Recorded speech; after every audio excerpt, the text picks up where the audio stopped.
अभी आपने दो बातें समझी, ऑस्मोसिस, ऑस्मोटिक प्रेशर क्या है, ठीक है। फिर सॉल्यूशन के तीन प्रकार हमने बता दिया, प्लाज्मोलिसिस क्या है, प्लाज्मोलाइज्ड सेल क्या है, ठीक है।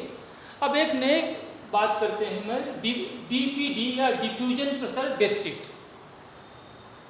डिफ्यूजन प्रेशर डेफिसिट को शार्ट में कहते हैं डीपीडी, हिंदी में कहते हैं विसरण दाब न्यूनता। विसरण दाब न्यूनता का विसरण या डिफ्यूजन की प्रक्रिया से कोई संबंध नहीं है। इसकी सिंपल सी परिभाषा है, किसी विलयन में पानी की कमी की मांग को, किसी विलयन में पानी की कमी की मांग को डीपीडी कहते हैं। किसी विलयन में पानी की कमी की मांग को डीपीडी कहते हैं। आप यहाँ समझो कि आपके पास दो विलयन थे, एक की सांद्रता कम थी और दूसरे की सांद्रता अधिक थी, अभी मैंने बताया था, ठीक है। ध्यान से समझना बात को। दोनों को हमने प्लाज्मा मेम्ब्रेन से पृथक कर दिया था। तो इसकी सांद्रता कम है, इसकी सांद्रता अधिक है। तो आपसे मैं कहूं कि ये दो विलयन थे, ए और बी, ए की सांद्रता कम, बी की सांद्रता अधिक। तो मुझे बता दो कि पानी की कमी की मांग किस विलयन में अधिक है, अर्थात कौन सा विलयन, प्यासी मैडम, ठीक है, प्यासी मैडम सॉरी, कौन सा विलयन अधिक प्यासा है, किस विलयन में पानी की चाहत अधिक है। तो आप आंसर दे देंगे कि जिसकी सांद्रता अधिक है उसको पानी की चाहत या पानी की प्यास अधिक है, तभी तो ए से बी की ओर विलायक के अणु गए थे, ठीक है। अर्थात जिसकी सांद्रता कम होगी उसके डीपीडी का मान भी कम होगा, जिसकी सांद्रता अधिक होगी उसके डीपीडी का मान भी अधिक होगा, और शुद्ध जल के डीपीडी का मान शून्य होगा। जैसे मैंने बताया था शुद्ध जल के ओपी का मान शून्य होता है, वैसे शुद्ध जल के डीपीडी का मान भी शून्य होगा। जब इसकी सांद्रता कम है तो इसको पानी की चाहत कम है, ठीक है, यह अर्थात ये विलयन कम प्यासा है, तो इसके डीपीडी का मान कम, इसके डीपीडी का मान अधिक है। तो ऑस्मोसिस की एक परिभाषा और हो जाएगी, मैंने दो परिभाषाएं बता दी ऑस्मोसिस की, एक परिभाषा और हो जाएगी कि जब दो डीपीडी, दो विभिन्न डीपीडी वाले विलयन को प्लाज्मा मेम्ब्रेन से पृथक कर दिया जाता है, तो कम डीपीडी से अधिक डीपीडी की ओर विलायक के अणुओं का जाना ऑस्मोसिस कहलाता है। याद रखना, विलायक के अणु हमेशा कम डीपीडी से अधिक डीपीडी की ओर जाएंगे। तो क्लियर हुई, डीपीडी की परिभाषा क्लियर हुई ना, किसी विलयन में पानी की कमी की मांग को डीपीडी कहते हैं, ठीक है। डीपीडी का एक फार्मूला डीपीडी बराबर ओपी माइनस टीपी, ये अभी निकालते हैं, डिराइव करते हैं इस सूत्र को। तो अभी समझे कि एक हाइपरटोनिक सोल्यूशन है, इस हाइपरटोनिक सोल्यूशन में एक कोशिका रखी हुई है। तो आप समझे कि इस हाइपरटोनिक सोल्यूशन में जब कोशिका रखी है, अर्थात इसकी यहाँ की सांद्रता अधिक है, विलयन की सांद्रता अधिक है और कोशिका के अंदर की सांद्रता कम है, तो तुरंत क्या होगा, आप देखें कि अंतःपरासरण होगा, अर्थात विलायक के अणु कहाँ जाएंगे, कोशिका में जाएंगे, ठीक है। समझ रहे हैं बात?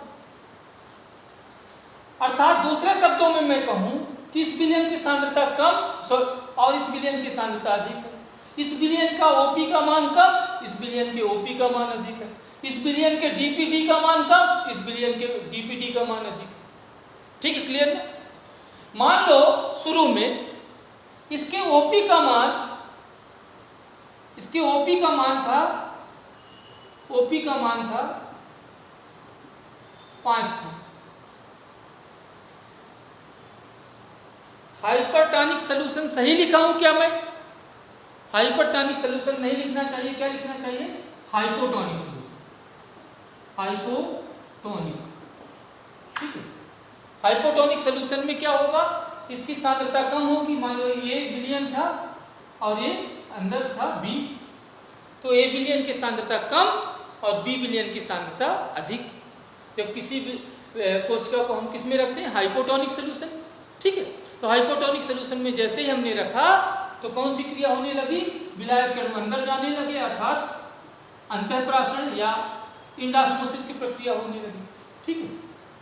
तो मान लीजिए आप समझना, जब इसकी सांद्रता अधिक है, इसकी सांद्रता कम है, क्लियर ना, अर्थात इसके ओपी का मान कम होगा, डीपीटी का मान कम होगा, सांद्रता कम होगी। इसके ओपी का मान अधिक, डीपीटी का मान अधिक और सांद्रता भी अधिक। तो जब क्या हुआ कि मान लो इसके ओपी का मान लीजिए 5 था, सपोज करो, और इसके ओपी का मान 10 था, ठीक है। और ओपी का मान 10 था और इसके ओपी का मान कितना था, 5 था। और उस कंडीशन में हमने कोशिका को बिलियन में डाल दिया, ठीक है।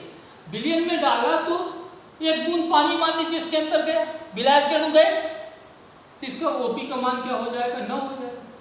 और जैसे ही इससे विलायक के अणु इसमें गए तो इसके ओपी का मान क्या हो गया, 6 हो गया। फिर क्या होगा जल्दी बताओ मुझे। फिर ऐसा होगा कि इसके ओपी का मान 7 हो गया और इसके ओपी का मान 8 हो गया। एक कंडीशन आएगी कि इसके ओपी का मान 7.5 हो गया और इसका ओपी का मान 7.5 हो गया। अब ओपी का मान दोनों का बराबर हो गया तो फिर क्या होगा बताओ आप मुझे। उस कंडीशन में ऑस्मोसिस क्रिया रुक जाएगी। तो दोनों विलयन के ओपी का मान बराबर हुआ, अर्थात सांद्रता बराबर हो गई और डीपीटी भी बराबर हो गया। जब विलायक के अणु इसके अंदर प्रवेश करेंगे कोशिका के अंदर, तो आप देखें कि उस विलायक के अणुओं के द्वारा, चित्र ध्यान से समझना, ये तीर क्या प्रदर्शित करता है, एंडोस्मोसिस को। जैसे विलायक के अणु कोशिका में पहुंचे तो कोशिका में विलायक के अणुओं के द्वारा उसकी दीवार में, अर्थात प्लाज्मा मेम्ब्रेन में आप देखें कि एक दाब उत्पन्न होने लगा बाहर की तरफ, जिससे कि कोशिका क्या हो जाएगी, टर्जिट होगी, फूलेगी। विलायक अणु इसके प्रवेश करेंगे तो कोशिका क्या हो जाएगी, फूलेगी। और इस फूली वह दाब जो कोशिका को फुला रहा है उसे कहेंगे टर्गर प्रेशर। देखना टर्गर प्रेशर, ठीक है। विलायक अंतःप्राशन की क्रिया के द्वारा विलायक के अणु जब कोशिका में प्रवेश करते हैं तो विलायक के अणुओं के द्वारा उसकी दीवार में एक दाब उत्पन्न होता है जिसके कारण कोशिका फूलती है, उसे कहते हैं टर्गर प्रेशर, ठीक है। तो ऐसा होगा, ध्यान से समझना, अंदर समझना, अंदर की बात समझो। जब विलायक के अणु इसमें प्रवेश नहीं किए थे तब इसका टर्गर प्रेशर का मान क्या होगा, देखना टीपी इसका 0 रहा होगा। और मान लो ओपी कितना था, अंदर की बात कर रहा हूं, ओपी 5 था शुरू में, इन दोनों कोशिका के अंदर की बात कर रहा हूं। टीपी कितना था, 0 था और ओपी था 5। विलायक के अणु प्रवेश किए तो फिर क्या होगा कि इसके टीपी का मान, ध्यान समझना, इसके टीपी का मान कितना हो जाएगा, मान लो 1 हुआ, समझना ध्यान से। और इसके ओपी का मान लो 6 हुआ, फिर इसका 2 हुआ, फिर इसका मान लो 7.5 हो गया, फिर इसका 4 हुआ, फिर इसका 5 हुआ, इसका 6 हुआ और लास्ट में कितना हो जाएगा, 7.5। तो फिर क्या हुआ, अंदर देखना, अंदर की बात कर रहा हूं तुमसे कि शुरू में टीपी का मान 0 था, ओपी का मान 5 था। फिर ऐसी कंडीशन आई कि ओपी और टीपी का मान बराबर हो गया। जब ओपी और टीपी का मान बराबर हो जाएगा तब भी ऑस्मोसिस रुक जाएगा, ठीक है, क्लियर है। यदि तुम ये सोच नहीं रहे हो कि यदि टीपी का मान, टर्गर प्रेशर का मान बढ़ता रहा, स्पीड दाब का मान बढ़ता रहा तो कोशिका तो फट जाएगी। तो उस कोशिका को फटने से रोकने के लिए इसकी दीवार से अंदर की तरफ भी एक प्रेशर लगा, दीवार की तरफ से, याद रखना, दीवार की तरफ से भी अंदर प्रेशर लगा, जिसे वाल प्रेशर कहते हैं। वाल प्रेशर किसका विरोधी दाब हुआ, टर्गर प्रेशर का, जो उसको कोशिका को फटने से रोकता है। तो आप इनमें दोनों में संबंध समझो, टीपी और ओपी में। टीपी और ओपी में क्या संबंध है समझा आपने, टीपी 0 था, ओपी अधिकतम था, फिर टीपी और ओपी का मान बराबर हो गया, ऑस्मोसिस क्रिया रुक गई। याद रखना तुम कि शुरू में ओपी का मान अधिकतम था, टीपी का मान 0 था, दोनों बराबर हो गया, ऑस्मोसिस रुक गया। कभी भी टीपी का मान ओपी से अधिक नहीं होगा, यदि होगा तो कोशिका फट जाएगी, ऐसा संभावना नहीं है। तो आपने समझ लिया ना कि डीपीटी की परिभाषा समझ ली, ओपी क्या है, टीपी क्या समझ लिया, ठीक है, क्लियर ना। अब मैं यहाँ निकाल रहा हूँ, एक कोई टर्जिट कोशिका, फूली हुई कोशिका है, डीपीटी बराबर ओपी माइनस टीपी, ये फार्मूला था। तो यदि कोई कोशिका फूली है तो अभी मैंने बता दिया पूरी फूली हुई कोशिका में किसका मान बराबर हो जाता है, ओपी और टीपी का। ओपी और टीपी का मान बराबर हो गए। मान लो दोनों का मान 5-5 था, तो 5 - 5 तो डीपीटी बराबर 0 हो गया। फूली हुई कोशिका या टर्जित कोशिका के डीपीटी का मान कितना होता है? 0 नियम। दूसरी क्या कंडीशन है? फ्लैसिड कोशिका, सिकुड़ी हुई कोशिका, फार्मूला रख दिया आपने। फिर टीपी क्या होगा? सिकुड़ी हुई कोशिका में टर्गर प्रेशर का मान 0 होगा, स्पीड दाब का मान 0 होगा, तो फिर डीपीटी बराबर क्या हो जाएगा? ओपी। तो सिकुड़ी हुई कोशिका में डीपीटी किसके बराबर होता है? याद रखें, ओपी के बराबर। और टर्जिट सेल में डीपीटी किसके?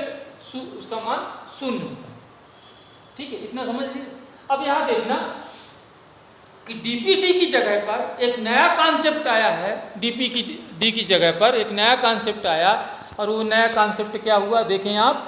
वह नया कॉन्सेप्ट हुआ जल विभव, वाटर पोटेंशियल, जिसके मापने की इकाई बार है। ठीक है, तो नया फार्मूला आया, ये साई का चिन्ह है। क्या है? वाटर पोटेंशियल या जल विभव को किस संकेत के द्वारा प्रदर्शित करते हैं? साई के द्वारा। और मापने की इकाई क्या है? बार। तो इसको हमने लिखा साई या साई डब्ल्यू बराबर Sai S plus psi P. तो वाटर पोटेंशियल बराबर हुआ ऑस्मोटिक पोटेंशियल। ऑस्मोटिक पोटेंशियल को हिंदी में कहेंगे परासरणीय विभव, इसको कहेंगे जल विभव।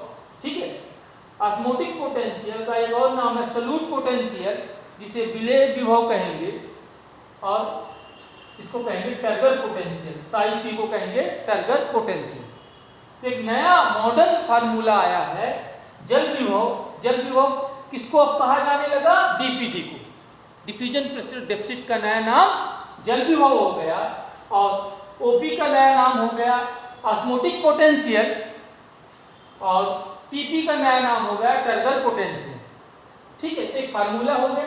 ठीक है, याद रखना, जैसे आपने पढ़ा है कि जब दो विभिन्न सांद्रता वाले विलयन को प्लाज्मा मेम्ब्रेन से पृथक करते थे, तो कम सांद्रता से अधिक सांद्रता की ओर, कम ऑस्मोटिक प्रेशर से अधिक ऑस्मोटिक प्रेशर की ओर, कम डीपीटी से अधिक डीपीटी की ओर विलायक के अणु जाते हैं। यहाँ याद रखना कि विलायक के अणु हमेशा अधिक जल विभव से कम जल विभव की ओर जाते हैं। कहाँ से? अधिक जल विभव, अधिक वाटर पोटेंशियल से कम वाटर पोटेंशियल की ओर जाते हैं। ठीक है, अब टर्जिट कोशिका, जैसे मैंने डीपीटी का मान टर्जिट कोशिका, फ्लैसिड कोशिका में निकाला, वैसे ही जल विभव का मान निकाल रहा हूँ। साई बराबर Sai S plus psi P.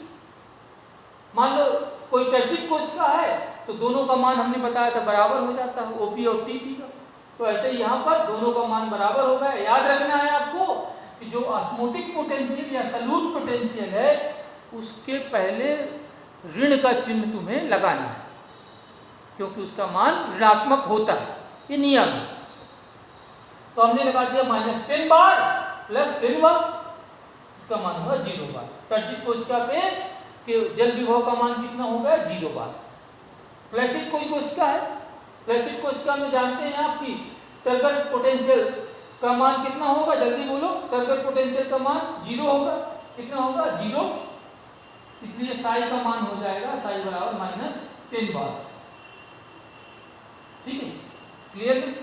हमने एक बात बता दी आपसे, क्या कि हमेशा किसी भी दो विभिन्न विलयन को प्लाज्मा मेम्ब्रेन से पृथक कर दिया जाए, तो हमेशा जल या विलायक के अणु अधिक जल विभव से कम जल विभव की ओर जाएंगे। एक सवाल लिख लो तुम, उसे करके दिखाना है।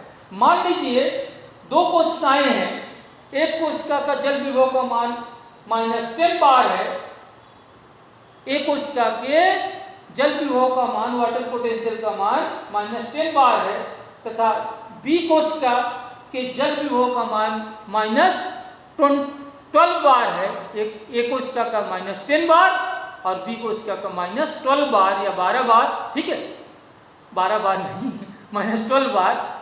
तो आप मुझे बताएंगे कि इन दोनों कोशिका को प्लाज्मा मेम्ब्रेन के द्वारा पृथक कर दिया गया। इसका मान लीजिए ए का होगा -10 बार, अब बी का -12 बार। ठीक है, अधिक सांद्रता कम सांद्रता में मिटा देते हैं। एक का -10 बार है और एक -12 बार है। तो आपको मुझे बताना है कि विलायक के अणु किस कोशिका से किस कोशिका में जाएंगे, ए से बी में जाएंगे कि बी से ए में। आज का सवाल यही।